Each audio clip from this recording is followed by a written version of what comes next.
পাওয়ার বেরি blast. Hello everyone, কেমন আছেন সবাই? মেডিমি ফুডি ওয়ান্স অ্যাগেন নতুন একটা ড্রিঙ্ক নিয়ে চলে আসলাম। এত গরমের মাঝখানে কিছু একটা খেতে মন যাচ্ছিল, ভাবলাম পাওয়ারের বেরি ব্লাস্টটা ট্রাই করে দেখি। সো গরমের মধ্যে ভাবলাম একদম ঠান্ডা ঠান্ডা খাবো। এটা হচ্ছে পাওয়ারের বেরি ব্লাস্ট। এটা হচ্ছে কার্বোনেটেড বেভারেজ ড্রিঙ্ক। এটা হচ্ছে 25 টাকা দিয়ে আমরা কিনেছি, 250 ml।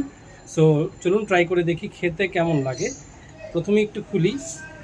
এটা হচ্ছে 250 ml এর একটা ড্রিঙ্ক। সো মনে হচ্ছে অনেক ঝাঁজ হবে, খোলার সাথে সাথে অনেক ঝাঁঝালো একটা শব্দ। সো ঢেলে দেখি খেতে কেমন। আমরা একটু ক্লোজ আনি। একদম রেড কালার। অনেক ঠান্ডা নিয়েছি আজকে, যেহেতু গরম লাগছিল, ভাবলাম ঠান্ডা কোনো একটা ড্রিঙ্কস খাই। সো ট্রাই করে দেখি। বিসমিল্লাহ।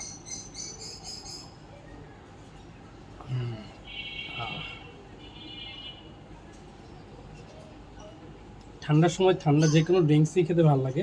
তো যাই হোক, এটা হচ্ছে বেরি ব্লাস্ট। তো এটা বেরি ব্লাস্ট যেমন আমরা বিলিং খেয়েছিলাম, ওটাও প্রাণের প্রোডাক্ট। এটাও মেবি প্রাণের প্রোডাক্ট। হ্যাঁ, এটা হচ্ছে প্রাণের প্রোডাক্টই হবে।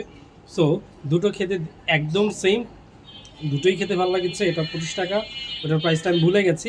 সো আপনারাও ট্রাই করে দেখতে পারেন, এটা কিন্তু বেশ দারুণ খেতে।